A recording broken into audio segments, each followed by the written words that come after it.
আর আমি চ্যালেঞ্জ ছুড়ে বললাম, এই যারা জুলুম করছে আল্লাহর কাছে 2023 থেকে 2025 সাল 4টা রাষ্ট্র নেতাকে বেইজ্জতি করে আল্লাহ দেশ ছাড়া করেছে। 4টা রাষ্ট্র নেতা। নাম্বার 1 শ্রীলঙ্কা। শ্রীলঙ্কার প্রধানমন্ত্রী পালিয়েছিল না পালায়নি? তার দেশের নেতারা পালিয়েছে, আন্ডার প্যান্ট ছিঁড়ে দিয়েছে, এত মার মেরেছে জনতা। তাদের বডিগার্ড ছিল, পুলিশ ছিল, আটকাতে পারেনি, এত মার খেয়েছে। নাম্বার 2 পার্শ্ববর্তী দেশ। ডাইনিং টেবিলে সকাল বেলায় বেলা 10টায় ম্যাডাম গোসল করছেন, রাজহাঁসের মাংস, পাতি হাঁসের মাংস, ভেটকি মাছ, আপনার ইলিশ মাছের পাতুড়ি, মাটন, চিকেন সব রেডি। ম্যাডাম গোসল করে খানা খাবেন টেবিলে বসে। সেনা প্রধান ঢুকে বললেন 40 মিনিটের ভেতরে যা গুটাবেন ব্যাগে ভরেলেন, দেশ ছেড়ে পালিয়ে যান, জনস্রোত আসছে আপনাকে হত্যা করে দিবে। দেশ ছেড়ে রাঁধা ভাত আমার আল্লাহ খেতে দেয়নি। সেই মেহমানটা আমাদের দেশেই বসে আছে, নাম আমি আর করব না, সমঝদারোं के लिए ইশারা কাফি है। আল্লাহ খেতে দেয়নি রাঁধা ভাত, বেইজ্জতি করে দেশ ছাড়াইছে আল্লাহ, তার নাম আল্লাহ। নাম্বার 3 সেটা হচ্ছে বাশার আল আসাদ, সিরিয়ার প্রেসিডেন্ট। তার বাপ আর সে 27 বছর দামেস্কের মসজিদে আজান হতে দেয়নি, নামাজ হতে দেয়নি, তালা ছিল। কিয়ামতের আলামতের মধ্যে মারাত্মক একটা আলামত সিরিয়ার মাটিতে আছে। দামেস্কের মসজিদে ইমাম মেহেদী ইমামতি করবেন, ওই মসজিদটাতেই তিনি ইমাম থাকবেন। আর আল্লাহ তাআলা ঈসা মসিহকে নামাবেন তো দামেস্কের ওই মসজিদেই নামাবেন। বলুন সুবহানাল্লাহ। সেই মসজিদে 27 বছর নামাজ হয়নি। সিরিয়ার বাদশা বাশার আল আসাদকে দেশ ছেড়ে পালিয়েছে। তার গোডাউনে 4,500 কোটি টাকার গাড়ি দাঁড় করানো আছে, 4 হুইলার, তার সম্পদ পড়ে আছে। সে কোথায় পালিয়ে গেছে আল্লাহ ছাড়া, সে ছাড়া কেউ জানে না কোথায় লুকিয়েছে।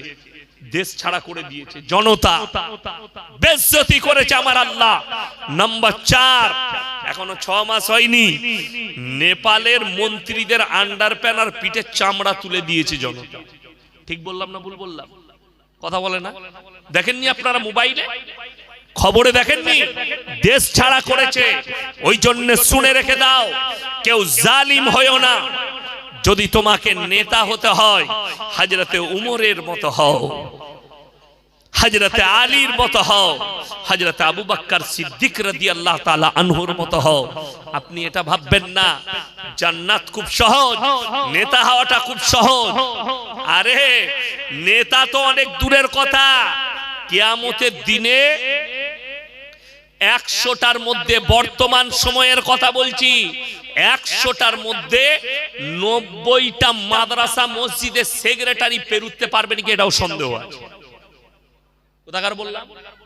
মাদ্রাসা মসজিদের সেক্রেটারি 90টা। বর্তমান যুগে 100টার মধ্যে 90 জন পেরুবে কি করে, তাদেরকে চিন্তা করতে হবে। কেন? তার ব্যাখ্যা আমি লাস্টে দেব, পেয়ে যাবেন, আমি ব্যাখ্যা দিয়ে দেবো। ও আমি কারো বাঁয়ে বোয়ানো লোক নয়। আমাকে যদি এক্ষুনি বলে হুজুর এত কড়া বক্তব্য দেবেন, নেমে পালিয়ে যাবো, গাড়ি রেডি আছে পালিয়ে যাবো, তুই বুঝে লিখি। আমি কালকে আবার যেখানে যাবো এইটাই বলবো, নিতে পারলে লিবি, না হলে লিবি না। পাশে মুফতি সাহেব বসে আছে, বলে দেখ আপনি না হক বলছেন, আমি নেমে পালিয়ে যাবো। মুফতি সাহেবকে মাইকটা ধরিয়ে দেবো, উনি হকটা বলে দিবেন। আমার বন্ধুগণ, হক শোনার জন্য কানগুলোকে ঠিক রাখুন। আমাদের মতো বক্তাদের বক্তব্য শুনে অনেকজন আর কান মুখ দিয়ে রক্ত বেরিয়ে যায়, তার আর ভাত হজম হয় না। ওই জন্য তো মাঝে মাঝে মা বোন তুলে গাল দেয়। কলকাতা ডোমজুর থেকে এক হারামখোর ফোন করে বলছে যে হুজুর লটারির টিকিট যদি হারাম হয় তাহলে ইমামতির বেতনটা তো অনেকজন লটারিওয়ালা চাঁদা দিচ্ছে, আমরা এই হারামের আওলা। তোকে কে বলেছে মসজিদে হারামের টাকা দে? কথা বলে না? সেক্রেটারি এলান করলো যে তোমরা হারামের টাকাগুলো মাদ্রাসায় দিবে, কথা বলে না? কোন মৌলবি মুফতি বলেছে হারামের টাকাগুলো মাদ্রাসায় দিবি? তুমি যদি মুসলমান হও, তোমার হক হচ্ছে তুমি হালাল খাবে এবং হালাল টাকা দান করবে। মৌলবিকে দাওয়াত দিবে। আমি এসছি বর্ধমান থেকে, এখন সেক্রেটারি সাহেব দাওয়াত দিয়েছে, তো দায়িত্বটা আমার না সেক্রেটারি যে আমি হালাল খাবো? কথা বলে না সেক্রেটারি। আমাকে যদি কোনো অমুসলিম ভাই দাওয়াত দেয় তখন আমার নৈতিক দায়িত্ব, ইমানি দায়িত্ব, ভাই আমার কাটাটা চলে না, ভাই মদটা চলে না, হারাম জিনিস চলে না। আমাকে আলু পোস্ত দিয়ে ভাত দিবেন, সবজি দিবেন, কিন্তু আমার হারাম জিনিস আমার চলে না, কাটা মাংস আমার চলে না। তখন আমাকে দেখে খেতে হবে। কিন্তু একজন মুমিন ব্যক্তি, মাদ্রাসার সেক্রেটারি সাহেব, হাজী সাহেব দাওয়াত দিচ্ছে, তখন আমাকে দেখা লাগবে না, হাজী সাহেবকে দেখা লাগবে আমি ইয়াসিন সাহেবকে হালাল খাওয়াবো কিনা। কথাটা বুঝতে পারেননি? আমি কেন দেখতে যাব? আপনি দাওয়াত দিয়েছেন, মাদ্রাসাওয়ালারা বুঝবে আমাকে হালাল দিবে কিনা। ওই জন্য শুনে রেখে দেন, অন্তরের অন্তরস্থল থেকে বলছি, হারামকে প্রশ্রয় দিবেন না। রাসূলের হাদিস শুনে যাও।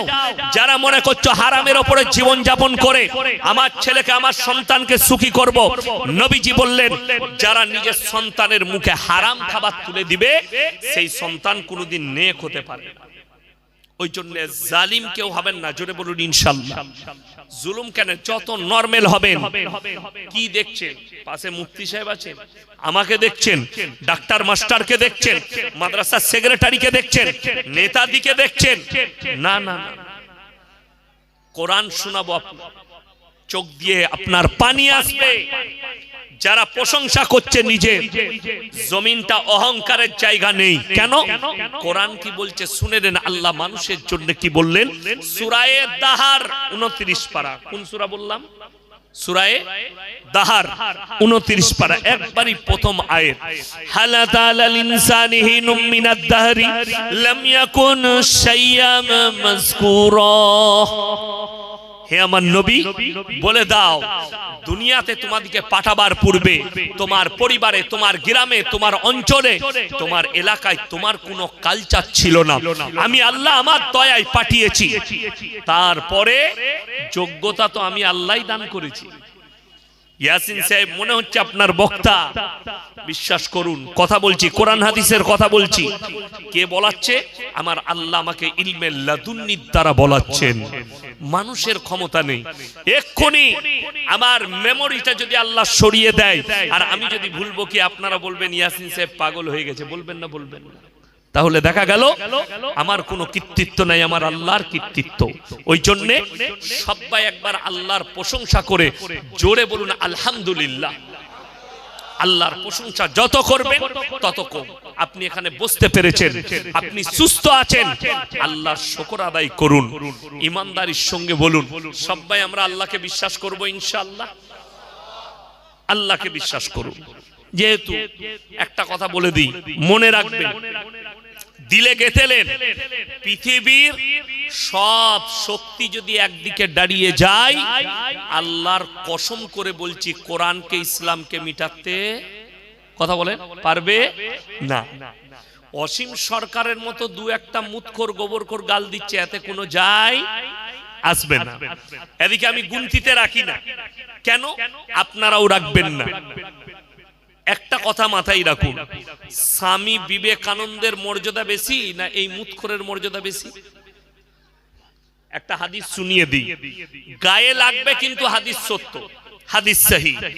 নবীজি বললেন কিয়ামতের যতগুলো আলামত আছে তার মধ্যে সবথেকে মারাত্মক যেটা ক্ষতিকারক আলামত আসবে সেটা হচ্ছে মূর্খ অশিক্ষিতরা সমাজের নেতৃত্ব দিবে আর শিক্ষিতরা চুপচাপ বসে দেখবে। আমি তো চিন্তাই করতে পারছি না এই লোকটা এমএলএ কি করে হয়ে গেল। কেন? ও তো বাউল বুষ্ট, গান করে, গোবর খায়, মুত খায়, গান ছাড়া কিছু জানে না। যাই হোক, কেন বলেছে জানি না। উনি বলেছেন 27টা শয়তান কোরআন লিখেছে। বলুন নাউজুবিল্লাহ, 27টা শয়তান। আমি খালি একটা চ্যালেঞ্জ দেব, এই মজমায় কিংবা আমার আওয়াজ পৌঁছাচ্ছে এরকম কোন যদি নাস্তিক থাকে, মুসলিমদের ঘরের ছেলে, কোন যদি শিক্ষিত লোক অসীম সরকারের কথাকে সাপোর্ট করে থাকো, কোন নাস্তিক, কোন জ্ঞানী, কোন শিক্ষিত, আমি এমন চ্যালেঞ্জ ছুড়বো, তোমার 14 পুরুষ বাপ তসলিমা নাসরিন, আসাদ নূর, যতগুলো পৃথিবীতে নাস্তিক যারা মোবাইলে ভুগছে কুত্তার মতো, কিয়ামতের সকাল পর্যন্ত সময় দিলাম, একটা যদি দলিল আনতে পারো কোরআনের বিপক্ষে, আমি ইয়াসিন সনাতন ধর্ম কবুল করে নেব। চ্যালেঞ্জ। যদি বলেন কি, আল্লাহর কসম, কোরআনে আল্লাহ অলংকার বাজাই রেখেছেন, বাকি পৃথিবীর কোন কিতাবে কোথাও অলংকার বাজাই নেই। জোরে বলুন না সুবহানাল্লাহ। যদি বলেন অলংকার কি, অলংকার হচ্ছে এইটাই, গুদা বাংলায় ভেঙে বুঝাচ্ছি। কেউ যদি কোনো ছড়া লেখে, প্রথম লাইনে শেষ অক্ষরটা যেটাই হবে, শেষ পর্যন্ত প্রত্যেকটা লাইনের শেষে একটাই অক্ষর ব্যবহার করতে হবে। কথাটা বুঝে এসছে? প্রথম লাইনের শেষে, যেমন আমরা স্কুলে ছড়া পড়েছি, আমাদের ছোট গায়ে ছোট ছোট ঘর, লাস্টের অক্ষরটা কি এলো বাবা? র। র এলো না? এলো না?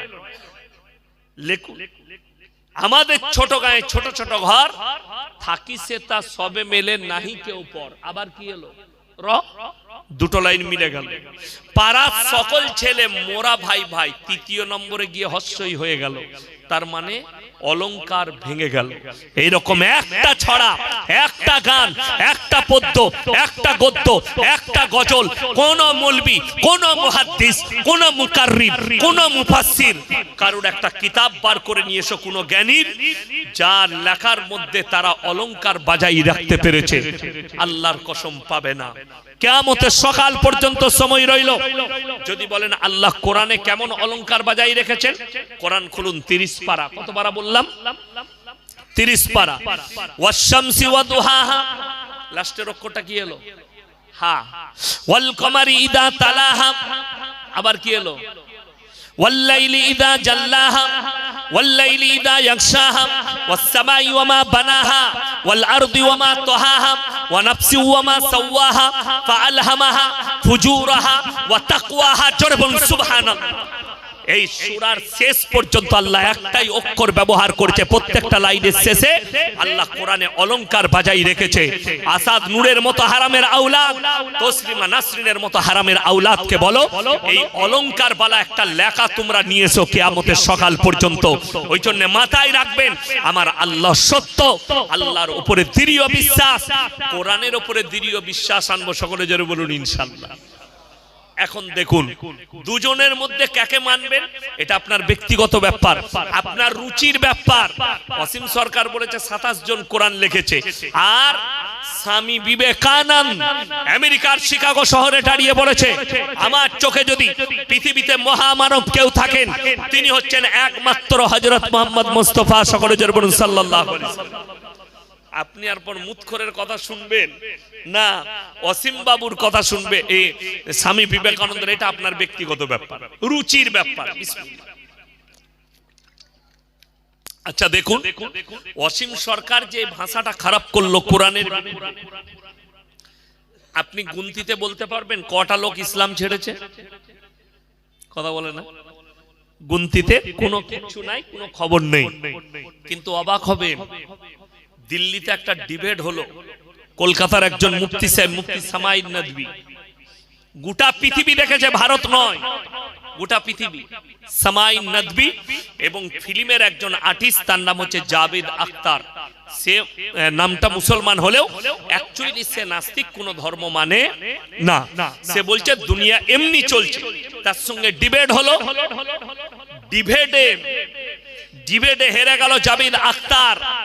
24 ঘন্টার ভেতরে, আমরা বলিনি, ভারতের মিডিয়া বলছে কয়েকটা, এই ডিবেটটা হওয়ার 24 ঘন্টার ভেতরে মিনিমাম 20,000 লোক ইসলাম কবুল করেছে। জোরে বলুন সুবহানাল্লাহ।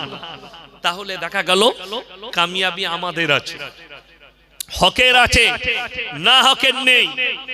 শরীরের সব থেকে দামি পার্স কোনটা? আলেম উলামারা বলবেন না, আপনারা বলুন কোনটা দামি পার্স? দিল। ওই জন্য আপনার 24 পরগনার, আমার বর্ধমানে ঘর। ওই জন্য উলামাদের পাশে বসতে হবে, ওই জন্য আলেমদের জুতো সোজা করতে হবে। আপনি দিল বুঝেছেন কিন্তু দিল নয়, গোটা শরীর যিনি পরিচালনা করছে, যে অরিজিনাল পার্টস, তার নাম হচ্ছে রূহ। তার নাম কি বললাম? রূহ। আচ্ছা, মানুষের যদি দিলটা থাকে আর জানটা যদি না থাকে, মানুষ বেঁচে থাকবে?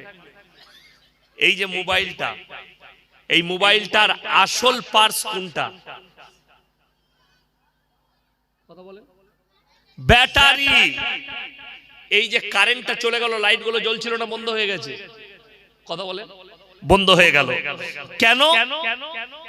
এই লাইট, হ্যালোজিন, টিউবলাইট, এই মাইক্রোফোন, এদের অরিজিনাল যে আর কি পার্টস, সেটার নাম হচ্ছে কারেন্ট,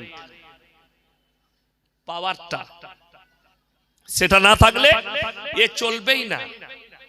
ওই জন্যে মানুষের মধ্যে দামি যে পার্স, সেই পার্সটার নাম হচ্ছে রূহ। রূহ কার কবজায়? কথা বলেন। আল্লাহর কবজায়।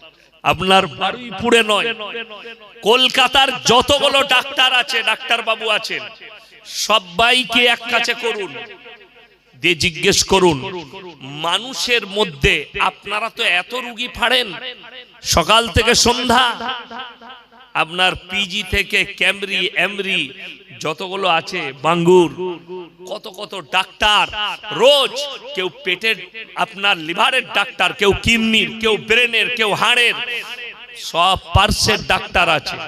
এত রোগী ফাড়ছে, ডাক্তাররা আজ পর্যন্ত পৃথিবীর কোন ডাক্তার গবেষণা করে বলতে পেরেছেন অপারেশন করে, যে আমি অপারেশন করে দেখলাম রুহটা এই জায়গায় রাখা আছে?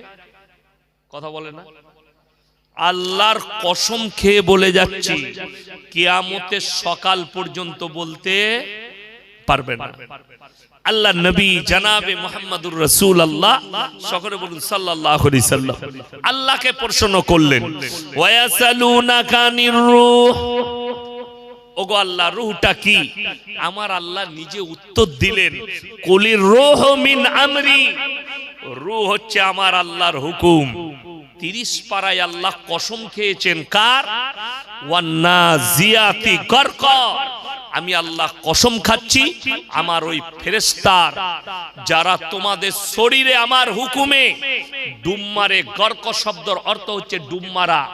বাচ্চারা পানিতে ডুব মারে, নদীতে ডুব মারে, আল্লাহ এই শব্দ ব্যবহার করলেন, কোরআনে কসম খেলেন, আমি ওই ফেরেশতার কসম খাচ্ছি আমার হুকুমে দ্রুত গতিতে তোমাদের শরীরে ডুব মেরে তোমাদের আত্মাকে হরণ করে নিয়ে আসে। আমি কসম খাচ্ছি ওই ফেরেশতার। তাহলে বোঝা গেল যতগুলো জানদার আছে সকলের রূহ আল্লাহর কবজায় আছে। আল্লাহর কসম করে বলছি, পৃথিবীর জ্ঞানী, গুণী, ধনী, মৌলবি, আমি, আপনি, সে, তিনি, পীর, ফকির, মৌলবি, মোল্লা, সাধারণ কেউ আমরা নিজের ইচ্ছায় বেঁচে নেই। আল্লাহর দয়ায়, আল্লাহর ইচ্ছায় আল্লাহ আমাদেরকে বাঁচিয়ে রেখেছেন, ঠিক কি না? এই বিশ্বাসটার নাম হচ্ছে ঈমান। তাহলে বোঝা গেল পৃথিবীতে এদিকে আপনি শক্তিশালী বলছেন, মানুষের জন্য আল্লাহ আর একটা শব্দ ব্যবহার করেছেন। খালি আল্লাহকে চিনেন, আল্লাহ কত বড় শক্তিশালী। ইন্নাল ইনসানা খুলিকা হালুয়া, আমি মানুষকে অসহায় আর দুর্বল সৃষ্টি করেছি, মানুষ সবল নয়। কেউ নিজেকে শক্তিশালী মনে করে কখন? যখন একটা পদ পায়, চেয়ার পেয়েছে, একটা পদ পেয়েছে, অঞ্চলের হোক, রাজ্যের হোক, দেশের হোক, পৃথিবীর হোক, তখন সে মনে মনে ভাবে আমি 1 নম্বর হয়ে গেছি। কি বুঝলেন? দুটো বডিগার্ড, একটু পাওয়ারফুল, পুলিশ ঘুরে বেড়ায় দুদিকে, 4-5টা বডিগার্ড আছে, বন্দুকধারী, সে মনে হয় বিরাট ব্যাপার, কেউ ছুতে পারবে না, আমি যা বলবো তাই। এই যে বর্তমানে যা পরিস্থিতি ভারতের, এখন কিছু বাপের বেটা বেরিয়েছে, যেমন আমাদের দেশে বর্তমানে যিনি ভোট কমিশনার গণেশ কুমার জি, তিনি মনে মনে ভাবছে मैं सबसे ऊंचा हूं, सारे पावर हमारे पास है। আমি অনুরোধ করে বলছি, যারা নিজেদিকে পাওয়ারফুল বলছো তারা পৃথিবীর ইতিহাস ঘেঁটে দেখে নাও। যারা নিজেদিকে নেতা বলছো আর মজলুমের উপরে অত্যাচার করছে, পৃথিবীর ইতিহাস বলছে, কোরআন বলছে, কোরআনের ইতিহাস বলছে, ইসলামের ইতিহাস বলছে, যতগুলো পৃথিবীতে অত্যাচারী আর জালিম বাদশা এসছে আল্লাহ তাদেরকে বেইজ্জতি করে মৃত্যু দান করেছে। কি করেছে? বেইজ্জতি করেছে। কোথায়? পৃথিবীর বুকে। দেখুন না, আচ্ছা পৃথিবীতে এখন আমরা কেউ নিজের ছেলের নাম ফেরাউন রাখবে? কথা বলে না। কেন রাখবে না? সে হচ্ছে নিকৃষ্ট। নমরুদের নাম কেউ রাখবে না, নিকৃষ্ট। তাদেরকে আল্লাহ বেইজ্জতি করে মৃত্যু দিয়েছে। এরা অনেক দূরের কথা। বর্তমানে যারা নেতা হওয়ার পরে মরদ মনে করছেন নিজেকে, আর মনে করছেন আমি কি না হয়ে গেছে। আমি কেন এই কথা বলছি জানেন? আল্লাহর কাছে হিসেবটা যেটা হবে, যারা আছেন পার্টির নেতা হোক, অঞ্চলের নেতা হোক, দেশের নেতা হোক, পৃথিবীর নেতা হোক, আমার বক্তব্য যারা শুনেন তারা কান খুলে শুনেলেন। যারা মনে করছেন আমি কিছু একটা হয়ে গেছি পদ পেয়ে, তারা কান খুলে শুনবেন। পৃথিবীতে যতগুলো জালিম এসছে, যারা প্রজাদের উপরে অত্যাচার করেছে। আমি কেন এই বক্তব্য দিচ্ছি? আমি গত পরশু দিনে ছিলাম মুর্শিদাবাদের মাটিতে। আমি শুয়ে আছি, আমার 10টায় টাইম। আমার পাশে একটা বক্তার ড্রাইভার শুয়েছিল, মুর্শিদাবাদেই বাড়ি। সে বেচারা ফোন করছে কোন পার্টির ছেলেকে তার গ্রামে, ভাই আমার ঘরের যে মেসেজটা ঢুকেছিল তো আবার মেসেজ এসেছিল, তারপরে দেখছি আবার ডিলিট হয়ে গেছে। কি ব্যাপার? ঘরকে আমি পাবো না ভাই। কি বলছে জানেন ওই দিক থেকে? ওই যে 10,000 দিলি না, ওই জন্য আটকে দিয়েছে, মানে ওকে 10,000 লাগবে। এরপর আমি সমঝদার কেলে ইশারা কাফি है, কেউ গায়ে লিবেন না। আচ্ছা বলুন তো, চুরি করা যদি হারাম বলি, চুরি করা হারাম না হারাম লয়? আচ্ছা চোরের গায়ে লাগবে না ইমানদারের গায়ে লাগবে? কথা বলে না? চোরের গায়ে লাগবে। তাহলে আমি যে বলছি, তুমি যদি ইমানদার নেতা হও তোমার গায়ে লাগবে না? আর তুমি যদি করে থাকো, তাহলে তোমার বাপের বেটা কোনো মৌলবি যদি হালাল বলতে পারে স্টেজে নিয়ে এসো, শ্বাস নালীটা উকুড়ে দেবো। আমি মৌলবি শওকতের বেটা বললাম, সেই মৌলবি যদি হালাল বলে দিতে পারে।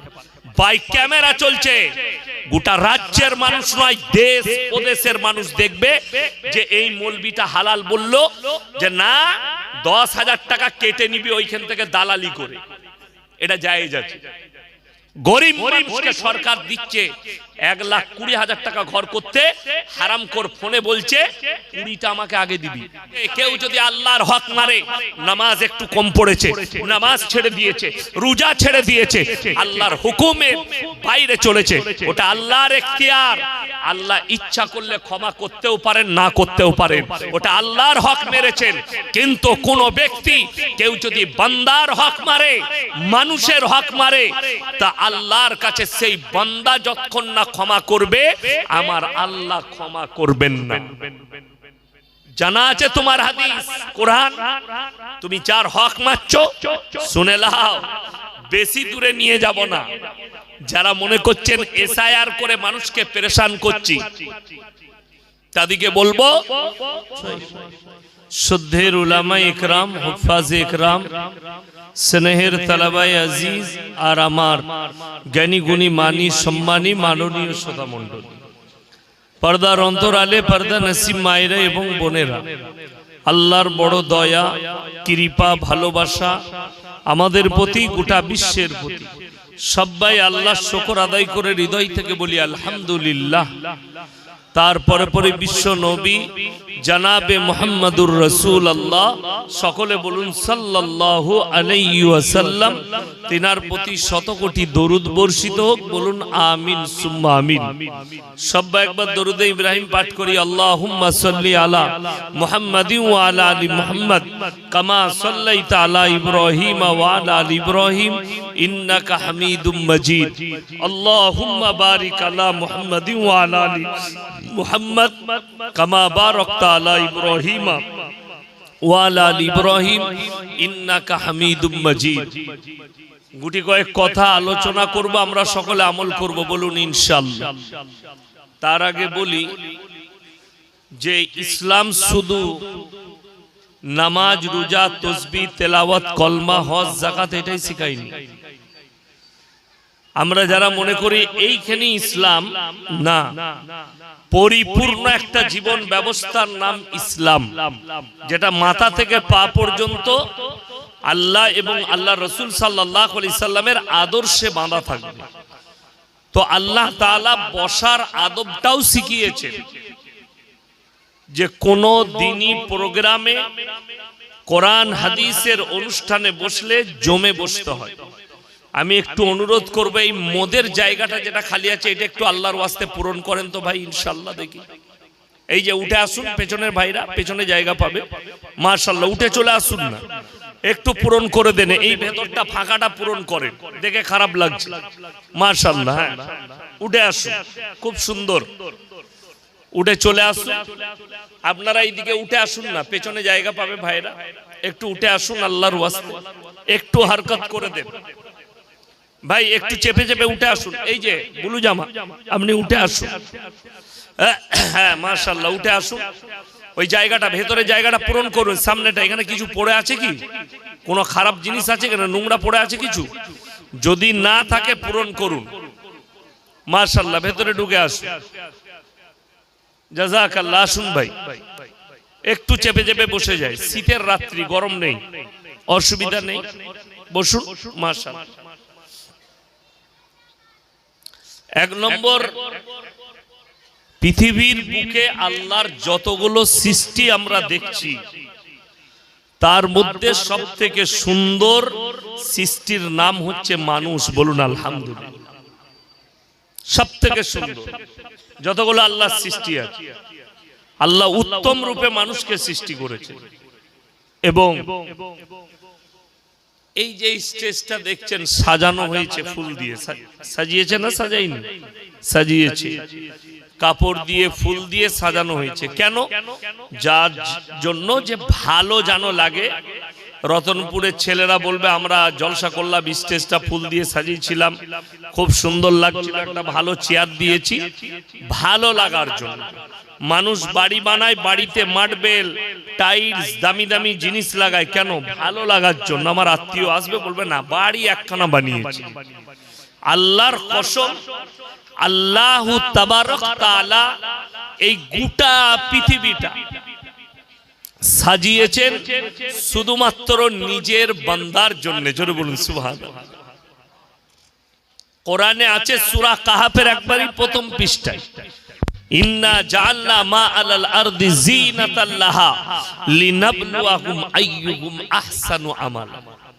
এই গোটা পৃথিবী আমি আল্লাহ সুসজ্জিত করেছি, সাজিয়েছি শুধুমাত্র আমার বান্দা বান্দির জন্য। জোরে বলুন সুবহানাল্লাহ। ফল ফ্রুট, নদ নদী, নালা, গাছপালা, পশু পক্ষী, ফল ফ্রুট সব আমি আল্লাহ সাজিয়েছি শুধুমাত্র বান্দার জন্য। আল্লাহ কি চেয়েছেন? একটা জিনিস চেয়েছেন। কটা বললাম বাবা? একটা। সেটা কি? নেক আমল, সৎ কর্ম। কি চেয়েছেন? ভালো কাজ। কোরআনে ওই জন্য অপর জায়গায় আছে, মান আমিলা সালিহান ফালিনাফসি ওয়া মান আসা ফাআলাইহা। যে বা যাহারা ভালো কাজ করবে আল্লাহ তাদেরকে পুরস্কৃত করবেন, যে বা যাহারা খারাপ কাজ করবে আল্লাহ তাদেরকে তিরস্কৃত করবেন। তিরস্কার মানে হচ্ছে অসম্মান, পুরস্কার মানে হচ্ছে সম্মান। এটা কিন্তু কোরআন, আল্লাহর কালাম। এখন একটা জিনিস চিন্তা করুন, আল্লাহ যে আমাদেরকে দুনিয়াতে পাঠালেন, একটা আকৃতি দিয়েছে, দিয়েছেন দিইনি? বিনা আকৃতিতে কেউ নেই, আকৃতি আছে। আমরা খাচ্ছি, বেঁচে আছি, কথা বলছি, ঘুমাচ্ছি, উঠছি, পরিশ্রম করছি, সব কিছু আমাদের চলছে দুনিয়া। তো এই দুনিয়াটা কি? যদি বেঈমান কাফেরকে জিজ্ঞেস করেন, তারা বলছে এই দুনিয়াটা স্বর্গ। স্বর্গ মানে জান্নাত। কারা বলছে? বেঈমান কাফের। এদের কথা হচ্ছে দুনিয়াটা স্বর্গ। যেমন অনেকজন বলে কাশ্মীরটা হচ্ছে দুনিয়ার জান্নাত। আখরোট, আপেল, কাজু, কিশমিশ, পেস্তা, বাদাম, মুনাক্কা সব হচ্ছে সেখানে, বরফ, ঠান্ডা আবহাওয়া। অনেকজন বলে, কিন্তু এই বলাটা কিন্তু কোরআন হাদিস বিরোধী। কি বিরোধী বললাম? কোরআন হাদিস বিরোধী। জান্নাত তো দূরের কথা, জান্নাতের একটা টুকরো, ছোট আঙ্গুলের এই নখের মতো টুকরোর বরাবরও পৃথিবীর কোন স্থান হবে না, কোন স্থান। বাস এই ভাষাটা কাদের ভাষা? বদ্দিনদের, নেমোখারামদের। কোরআনে আছে দুনিয়া সম্পর্কে আল্লাহ যেটা মুমিনদিকে সচেতন করেছেন, ওয়ামাল হায়াতুদ দুনিয়া ইল্লা মাতাউল গুরুর। এই দুনিয়া তোমাদের জন্য সম্পূর্ণ ধোঁকা। এরপর এই ধোঁকাটা আমি এখনো বয়ান শুরু করিনি, আমি খালি প্রোগ্রাম সাজাচ্ছি, আপনাদেরকে আল্লাহকে চিনাচ্ছি, তারপরে বক্তব্য শুরু করব। আমার বয়ান সবাই নিতে পারে না, অনেক জনার খোঁচা লাগে, গায়ে ঘা হয়ে যাবে, চুলকুনি হয়ে যাবে, উঠে পালিয়ে যাবে বহুজন। এমনি আমি গাল খাওয়ালো, আপনারা মোবাইলে দেখেছেন, বহুজন ছুটে বেড়াচ্ছে, আমাকে গাল দিয়ে বেড়াচ্ছে। আল্লাহর কৃপায় ওটা আমার জন্য দোয়া। ওই জন্য আমি এখনো বক্তব্য শুরু করিনি, খালি আল্লাহকে চিনাচ্ছি, তারপরে বক্তব্য শুরু করব।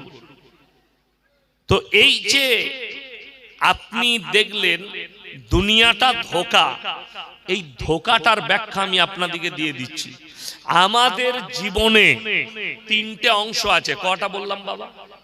তিনটে। একটা হচ্ছে আল্লাহর, একটা কার? কথা বলে না, আল্লাহ। আর একটা আল্লাহ তাআলা পোকা মাকড়ের জন্য করেছেন, আর একটা হচ্ছে আমাদের নিজস্ব। কটা আমাদের? তিনটের মধ্যে একটা আমাদের। আল্লাহর কি? এই যে শরীর দেখছেন,